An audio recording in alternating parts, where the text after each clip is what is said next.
오늘 아침 우리에게 주시는 하나님 말씀은 디모데후서 2장 1절로 13절까지의 말씀입니다. 디모데후서 2장 1절로 13절까지 말씀을 봉독하겠습니다. 내 아들아, 그러므로 너는 그리스도 예수 안에 있는 은혜 가운데서 강하고 또 내가 많은 증인 앞에서 내게 들은 바를 충성된 사람들에게 부탁하라. 그들이 또 다른 사람들을 가르칠 수 있으리라. 너는 그리스도 예수의 좋은 병사로 나와 함께 고난을 받으라. 병사로 복무하는 자는 자기 생활에 얽매이는 자가 하나도 없나니 이는 병사로 모집한 자를 기쁘게 하려 함이라. 경기하는 자가 법대로 경기하지 아니하면 승리자의 관을 얻지 못할 것이며 수고하는 농부가 곡식을 먼저 받는 것이 마땅하니라. 내가 말하는 것을 생각해 보라. 주께서 범사에 내게 총명을 주시리라. 내가 전한 복음대로 다윗의 씨로 죽은 자 가운데서 다시 살아나신 예수 그리스도를 기억하라.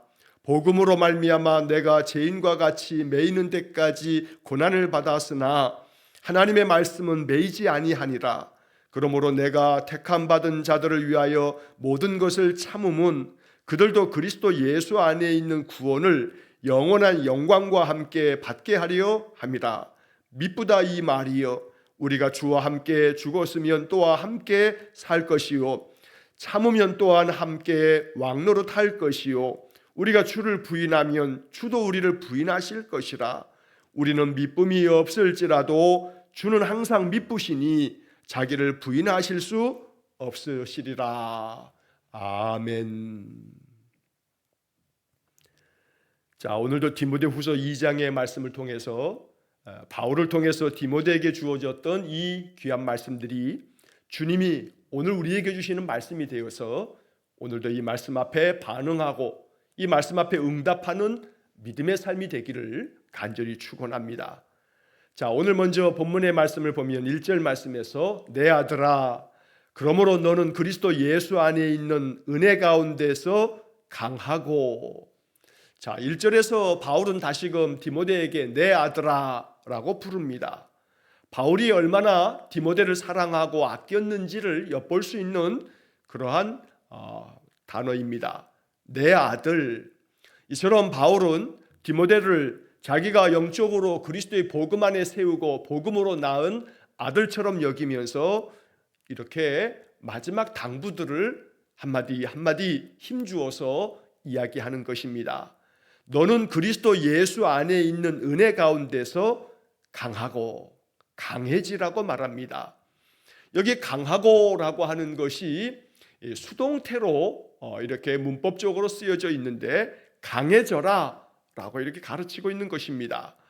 너는 그리스도 예수 안에 있는 은혜 가운데서, 그러니까 이 강해진다는 것이 결국 세상에서 세상의 권력이나 세상의 재물이나 세상에 가지고 있는 그런 어떤 학식이나 명예나 세상 것들로 때문에 강해지는 게 아니고 그리스도 예수 안에 있는 은혜 때문에 그 은혜 속에서 강해져라. 주님께서 주시는 은혜가 마음에 가득함으로 인해서 그 은혜를 힘입어서 마음 심령이 강하고 담대해질 것을 바울이 디모데에게 권면하고 있는 겁니다. 쉬운 성경의 번역으로 보면 이렇게 번역되어 있습니다. 예수 그리스도의 은혜로 인해 강하고 담대하십시오. 예수님께서 우리에게 주신 그 은혜 때문에 그 은혜로 인해서 강하고 담대해지라. 오늘 이 1절 말씀 앞에서 우리는 기도합니다. 내 마음이 강해지기 원합니다. 담대해지기 원합니다. 다름 아닌 예수님의 은혜가 내 삶에 가득하기 때문에 내 마음이 그 어떤 것에서도 꺾이지 아니하고 또 그 무엇 때문에도 무너지지 아니하고 더욱더 강하고 담대한 심령으로 모든 인생의 삶을 잘 감당해가는 그런 믿음의 용사가 되어지도록 오늘도 그리스도 예수 안에 있는 은혜 가운데서 이 하루를 살아가시기를 간절히 축원합니다. 주님의 은혜가 우리의 마음에 차고 넘쳐서 이 은혜가 나로 말미암아 내 주변 사람에게까지 은혜가 흘러가는 그런 복이 있기를 간절히 축원합니다. 자, 이어지는 2절 말씀에서 이렇게 은혜로 말미암아 강하고 담대해진 디모데가 이제 그 다음 많은 주변 사람들에게 이 그리스도의 복음의 말씀을 그들에게 전하라 라고 이렇게 당부합니다.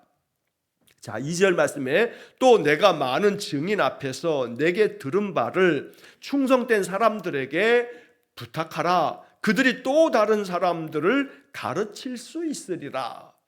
복음이 계속해서 나로부터 어떤 사람에게 또 그 사람에게서 또 다른 사람에게 복음이 계속 전달되어질 것을 바울은 디모데에게 이야기합니다. 많은 증인들 앞에서 네가 나한테 들은 바가 있지 않느냐, 내가 들었던 그 복음의 은혜, 복음의 그 생명의 말씀들을 충성된 사람들에게 부탁하면 그 사람들은 자기 자신에게만이 복음이 아니라 그 복음을 또 다른 사람들에게 분명히 가르칠 거다. 자, 그래서 여기서 충성된 사람들이라는 표현이 나옵니다. 오늘 우리가 이 말씀 앞에 내가 바로 충성된 사람이 되겠습니다, 이러한 마음의 결정이 있으시기를 간절히 축원합니다. 주님께서 내게 주신 말씀, 주님께서 내게 주신 은혜를 내가 또 다른 사람들에게 맡기고 또 다른 사람에게 전달해주고 또 다른 사람들에게 전해주는 그러한 삶을 살아가는 것, 이것을 바울은 충성된 사람들이라고 말하고 있는 겁니다. 우리 성도들이 아침마다 이렇게 예배를 마치고 나면 예배 후에 6시 50분이 되면 제가 그날 하루를 기도하면서 짧은 기도문이지만 그 기도문을 가지고서 또 한 날을 기도하는 가운데 이제 살아가시도록 6시 50분이면 제가 딱 이 기도문을 우리 카톡방에 올려드립니다. 자, 그러면 아침에 또 부지런히 그 기도문을 여러 주변 사람들에게 또 전달을 하십니다. 자, 그렇게 전달되어진 그 아침 기도가 이제 그 전달받은 사람들이 또 다른 사람들에게 전달한다 하는 이야기들을 전해주십니다. 이렇게 아침마다 짧은 기도문 하나로 기도하면서 하루를 시작하는 것, 그래서 어떤 이들은 기도문을 계속해서 기다리는 그런 이야기를 전해 들으면서 충성된 사람들을 자꾸 만들어가는 것, 이것이 바로 주께서 오늘 우리에게 이 디모데후서 2장을 통해서 말씀하시는 바입니다. 그러므로 언제나 나 자신이 먼저 충성된 사람이 되어서 주님께 받은 말씀, 주님께 받은 은혜를 내가 많은 이들에게 전할 수 있기를 항상 기도하고, 이 전하는 사명을 잘 감당할 때 하나님께서 그것을 통해서 또 다른 역사들을 일으키실 줄로 믿습니다. 자, 그러면 그들은 또 다른 사람들을 가르칠 수 있을 겁니다. 또 다른 사람에게 전달해주고 또 전달해주고, 그러면서 그 은혜가 우리 안에 더욱더 차고 넘치는 그런 역사가 있을 줄로 믿습니다. 그러므로 이 2절 말씀처럼 언제나 우리가 이렇게 아침마다 하나님 앞에 예배하고 기도하면서 우리가 나누는 기도문과 우리의 마음의 축복의 이야기들이 그들을 통해서 더 계속 흘러나가고 퍼져나가는 은혜가 있기를 간절히 소망하고 또 기도합니다. 자, 그 다음에 이어지는 3절 이하의 말씀에서 바울은 다시 한번 디모데에게 고난을 받으라 라고 이렇게 강하게 권면합니다. 너는 그리스도 예수의 좋은 병사로 나와 함께 고난을 받으라. 바울은 이 디모데서에서 계속해서 고난을 받으라고 하는 이야기를 반복합니다. 우리가 앞에서 1장 8절 말씀에서 오직 하나님의 능력을 따라 복음과 함께 고난을 받으라, 이 고난을 받으라고 하는 말씀을 여기 또 3절에서 또 한 번 반복합니다.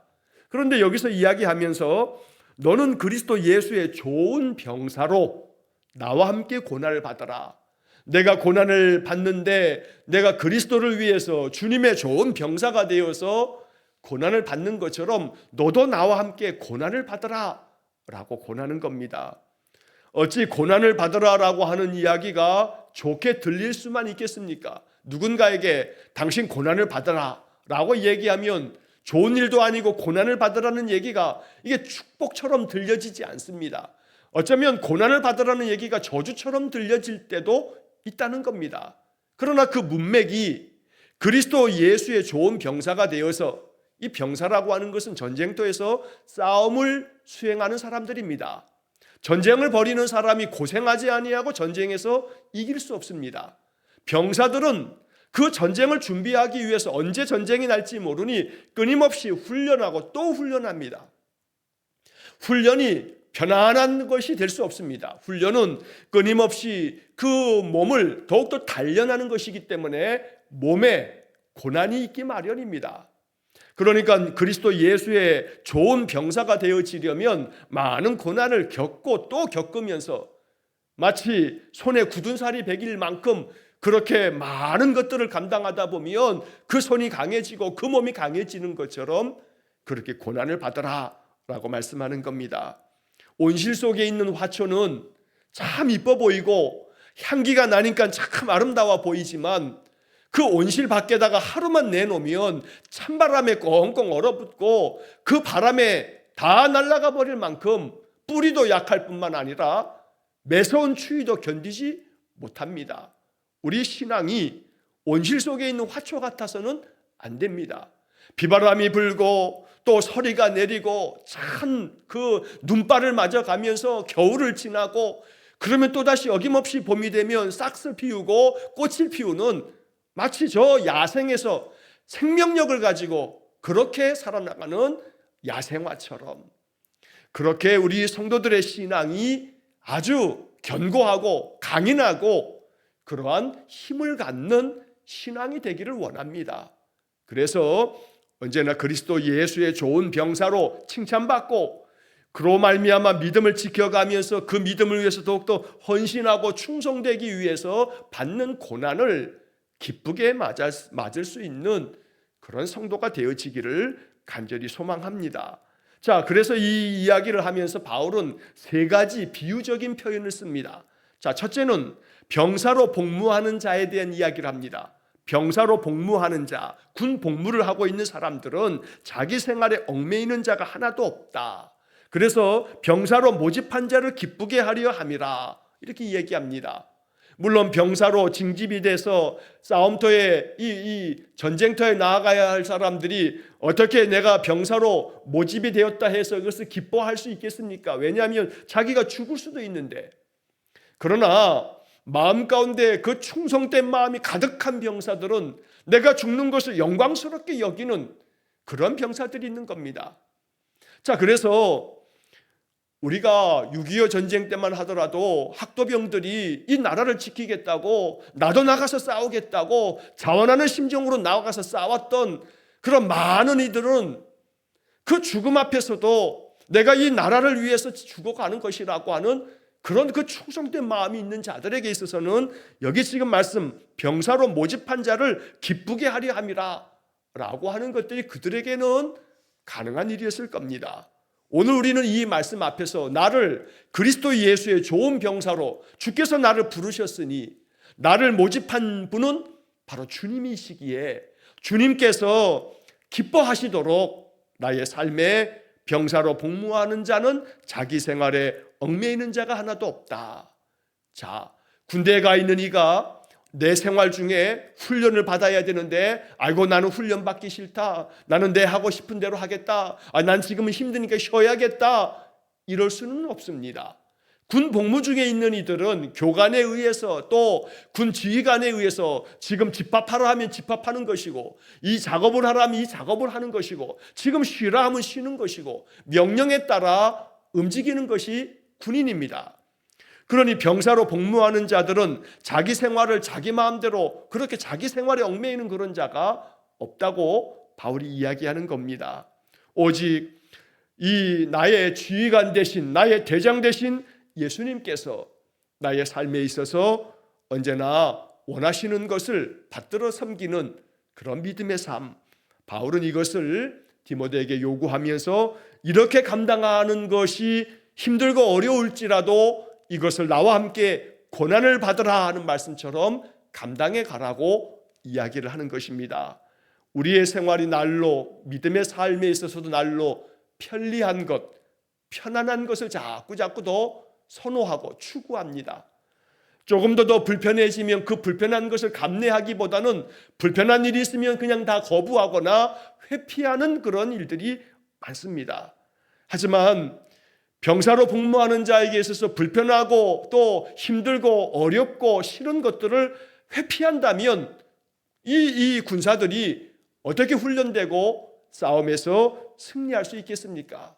그러므로 오늘 우리는 자기 생활에 얽매이는 자가 하나도 없다 하는 이 말씀을 볼 때 내가 그리스도의 좋은 병사가 되기 위해서 나의 삶에 있어서 내 마음속에 내 육신의 소욕은 편리하고 편안하고 안락하고 좀 더 어렵고 또 회피하고 싶은 것들을 피하려는 그런 마음들을 접어두고 그걸 다 꺾어버리고 오히려 힘들고 어렵다 할지라도 몸이 고단하고 또 내게 있어서 원치 않는 그런 것이라 할지라도 주님께서 기뻐하시는 일이라면 그 일에 더욱더 힘쓰는 그런 마음이 우리 안에서 솟아나기를 간절히 축원합니다.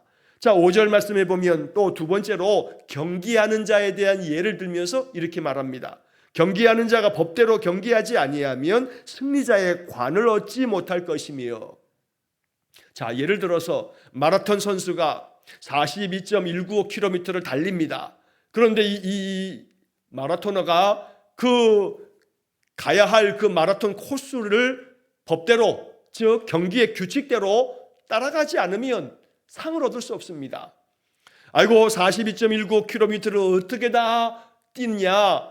자, 지금은 여기서 이쪽으로 가면 지름길이니까 내가 이쪽으로 가면 한 3km, 5km는 좀 빨리 단축할 수 있겠다. 기록도 단축하면 내가 우승을 할 수 있겠다. 1등이 되겠다 하는 마음으로 코스를 이탈해서 다른 길로, 샛길로, 지름길로 간다면 그 사람은 승리자의 관을 얻을 수 없는 겁니다. 그러니 주님께서 우리에게 말씀을 통해서 길을 제시하고 이 길로 가라고, 이 말씀대로 준행하며 살라고 명하셨을 때에 우리는 항상 경기하는 자처럼 규칙대로 그 경기를 감당함으로써 승리자의 관을 얻어야 한다고 말씀하는 겁니다. 그러므로 말씀에서 벗어남 없이 언제나 말씀 가운데 거하면서 나에게 말씀하시는 주님의 음성을 들으면서 내가 이렇게 하는 것을 주께서 기뻐하실까? 내가 이렇게 말하고 행동하면 주님께서 기뻐하실까? 늘 생각하면서 이것이 기준이 되어서 그렇게 살아갈 때 나의 행실이 말씀으로 인해서 조금씩 변화되어지고 성숙되지고 예수님 닮아간다면 바로 주님께서 기뻐하실 것입니다. 자, 세 번째 또 비유적으로 수고하는 농부에 대한 이야기를 합니다. 농부가 곡식을 먼저 받는 것이 마땅하니라 라고 얘기합니다. 자, 여기서 농부가 곡식을 먼저 받는 것이 마땅하다라고 하는 것은 세번역 성경에서는 이렇게 번역합니다. 열심히 일한 농부가 수확되는 곡식을 먼저 얻는 것이 당연합니다. 자, 열심히 농부가 농사하였습니다. 그리고 이제 수확을 합니다. 추수를 합니다. 자, 이 추수하는 곡식들을 농부가 먼저 얻는 것이 이것이 마땅하다, 당연하다라고 이야기합니다. 자, 그래서 우리는 여기서 수고하는 농부가, 그러니까 오늘 우리는 농부 대 수고하는 농부가 되어야 하는 겁니다. 언제나 주님을 위해서 수고하고 열심히 내가 감당해야 할 일들을 찾아서 더 수고하고 그러면 당연히 따라올 것은 이 추수할 때에 반드시 이 농부는 수확되는 곡식을 먼저 얻는 것이 당연하다라고 하는 이 말씀처럼 하나님께서 우리에게 더 풍성한 은혜로 우리에게 큰 상급을 주실 것을 말씀하고 있다는 겁니다. 그러니 병사가 복무할 때에 자기의 삶에 대한 것들을 먼저 앞세우기보다는 그 지휘관을 따라서 병사로서 그 감당해야 할 일에 충성하는 것처럼 경기하는 사람이 규칙대로 경기의 법을 따라서 온전히 경기에 전념할 때에 승리자의 그 면류관을 쓰는 것처럼 농부하는 사람이 땀 흘려 수고해야만 결실을 거두게 되고 추수하는 그 곡식을 먼저 받는 것이 마땅함처럼 언제나 우리의 삶이 이렇게 충성된 마음으로 수고하는 성도가 되어야 한다. 바울은 디모데에게 이것을 명하고 있습니다. 디모데는 이러한 말씀들을 받아들고 눈물 흘렸을 겁니다. 이 말씀을 또한 에베소 교회 성도들에게 가르쳤을 겁니다. 오늘 우리가 이 디모데 후서를 읽는 것처럼 2000여 년 전에 에베소 교회는 디모데를 통해서 이 말씀들을 계속해서 듣고 또 듣고 이 말씀들을 마음에 새기고 또 새겼을 겁니다. 오늘 우리가 2000년 전 에베소 교회 성도들처럼 이 말씀 한 구절 한 구절 앞에 아멘, 주 예수님 내게 주신 말씀대로 내가 감당하겠습니다. 성령께서 내 마음을 주장하셔서 내가 어떻게 해야 할지, 무엇을 해야 할지 내 마음에 감동을 주시고 주께서 주시는 감동을 저버리지 아니하고 언제나 그 말씀대로 순종하며 나아가게 해 주십시오. 우리가 이 아침 기도하면서 이 말씀을 받아들이기를 간절히 축원합니다. 자, 7절 말씀에 내가 말하는 것을 생각해 보라. 주께서 범사에 내게 총명을 주시리라. 항상 내가 너에게 말하는 모든 것들을 생각하고 또 생각하라고 말하는 겁니다. 한번 듣고 그냥 지나치지 말고 또 생각해 보라. 또 생각해 보라. 이 말씀을 계속 되뇌이고 계속 생각해 보아라. 그러면 그 말씀으로 인하여 주님께서 범사에 너에게 총명을 주실 거다. 자, 여기서 주께서 범사에 내게 총명을 주시리라, 이 말씀을 세번역 성경은 이렇게 번역합니다. 모든 것을 깨닫는 능력을 그대에게 주실 것입니다. 그러니까 여기 총명이라고 하는 말을 깨닫는 능력이라고 번역을 해놓은 겁니다. 이 세번역의 번역이 참 마음에 감동이 되고 또 이 깨닫는 능력이라고 하는 이 표현처럼 우리가 정말로 기도해야 될 그런 제목이기도 합니다. 하나님, 나에게 총명을 주십시오. 나에게 깨닫는 능력을 주십시오. 어떤 상황에서도 깨닫는 능력이 있어서 그 상황을 정확하게 잘 판단하고 그래서 그 상황에서 나는 어떻게 해야 할지를 잘 판단할 줄 아는, 이것 또한 하나님 주시는 총명입니다. 또 어떤 일에서도 내가 무엇을 지금 상황에서는 어떻게 말하는 것이 가장 적합한지를 깨닫는 능력, 그래서 하나님께서 주시는 그 깨달음으로 말하고 판단하고 행동할 줄 알 때 하나님께서는 그런 사람들을 통해서 하나님 나라의 일들이 펼쳐지도록 역사하신다는 겁니다. 그러므로 이 7절 말씀, 주께서 범사에 내게 총명을 주시리라, 오늘 이 복음의 말씀이 우리의 마음 가운데 약속처럼 나에게 주신 약속이라고 믿으면서 깨닫는 능력을 그대에게 주실 것입니다. 이 세번역의 번역처럼 언제나 깨닫는 능력을 사모하고 그렇게 기도하는 그런 믿음의 사람 되시기를 다시 한번 축원합니다. 자, 이어지는 8절 말씀에 내가 전한 복음대로 다윗의 씨로 죽은 자 가운데서 다시 살아나신 예수 그리스도를 기억하라.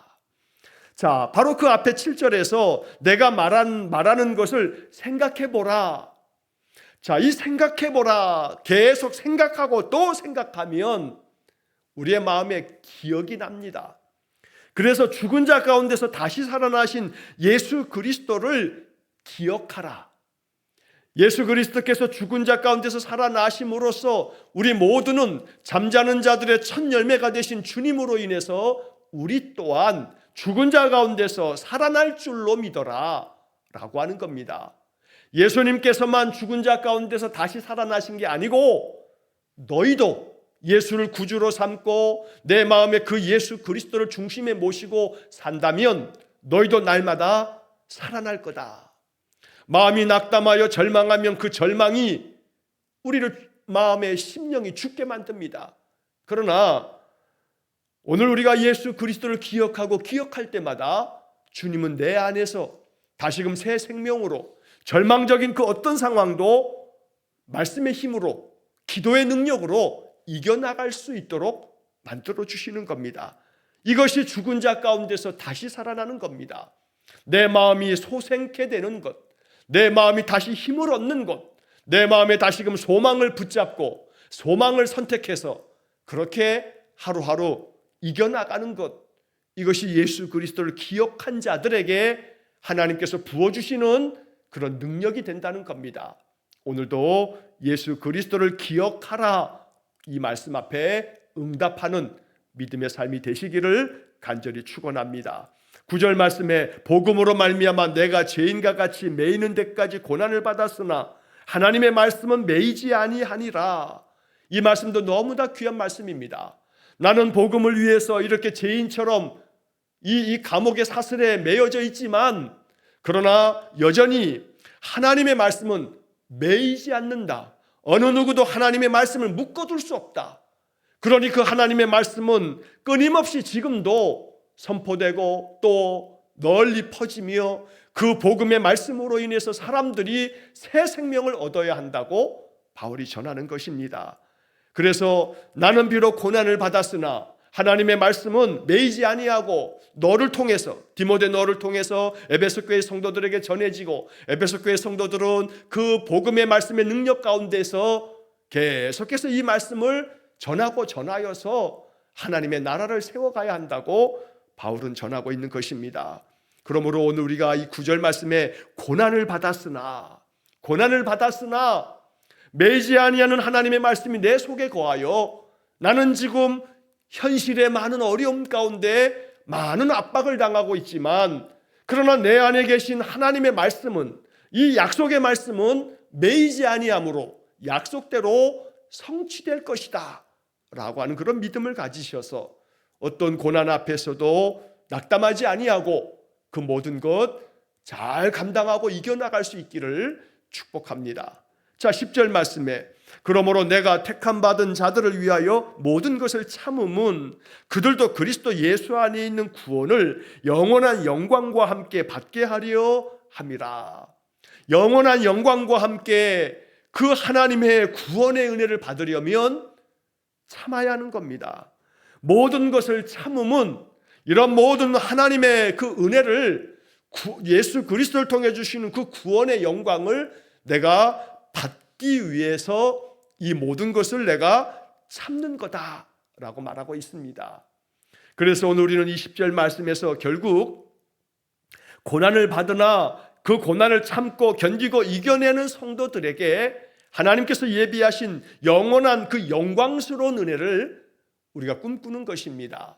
그래서 인생의 모든 것들을 우리가 믿음 안에서 하나님께 예배하며 예배 가운데 찬송과 기도 속에 내게 말씀하시고 말씀으로 나에게 힘주시는 그 주님을 힘입어서 우리가 이 모든 인생의 경주를 잘 감당해 가는 것입니다.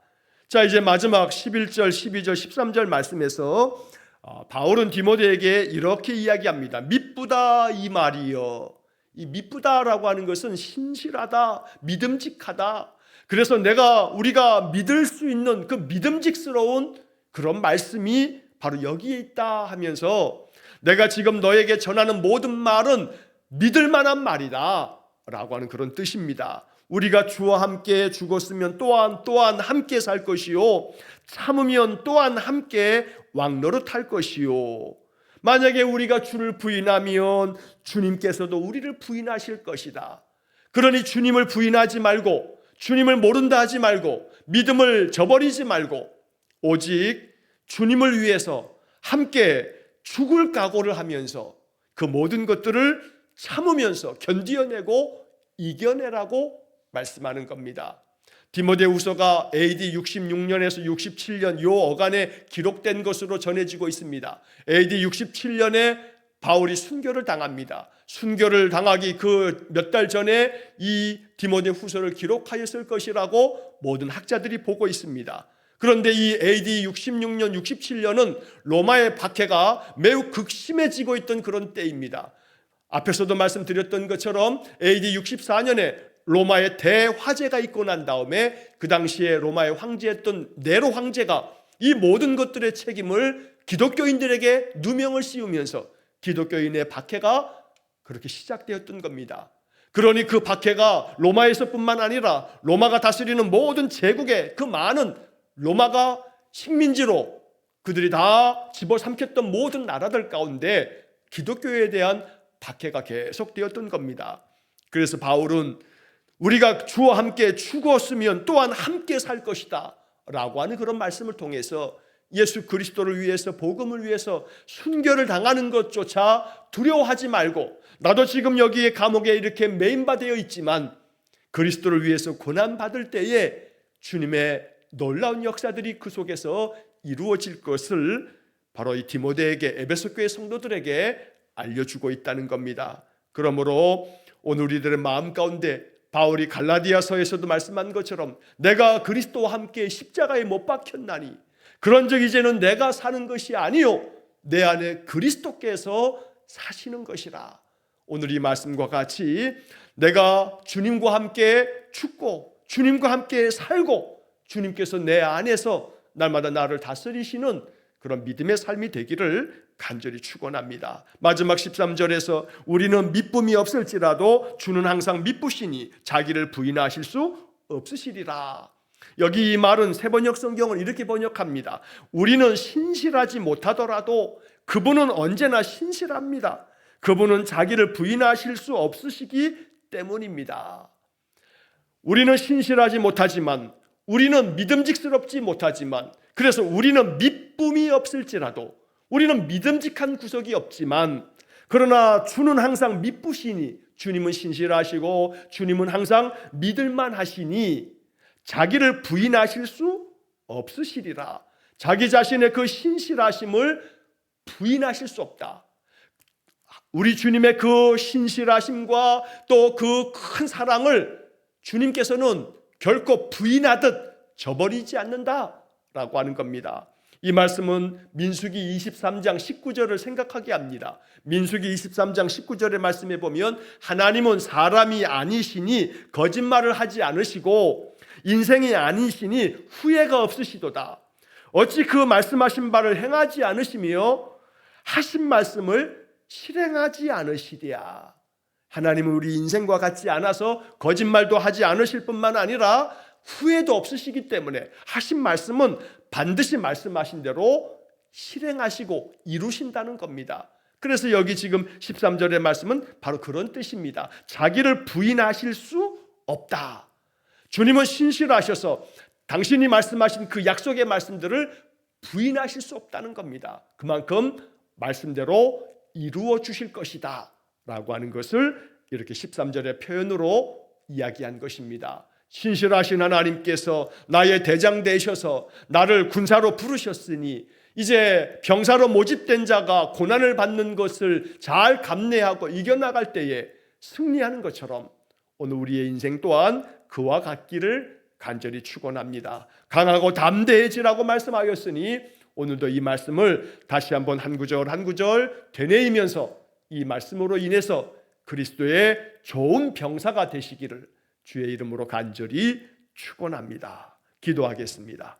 자비로우신 아버지 하나님, 그리스도 예수의 좋은 병사로 우리를 부르셨기에 이 부름에 응답하여 예수 믿고 믿음 안에서 우뚝 서서 인생의 삶을 살아갑니다. 우리 모든 성도들에게 하나님의 전신갑주를 입혀주시고 우리의 모든 인생 삶을 믿음으로 승리하는 성도들 되게 해 주옵소서. 신실하신 하나님이 언제나 나의 대장 되심이 앞서가시니 나는 오직 주의 말씀 따라가면서 주께서 명하시는 대로 늘 순종하는 저희 모두가 되게 해 주옵소서. 예수님 이름으로 기도하옵나이다. 아멘. 우리 구주 예수 그리스도의 은혜와 하나님 아버지의 극진하신 사랑과 성령의 교통하심이 그리스도 예수님의 좋은 병사 되기 위해 오늘도 충성하며 헌신하며 마음에 더 깊이 다짐하고 기도하는 머리 숙인 귀한 성도들 위에와 저들 가정과 온 가족들 위해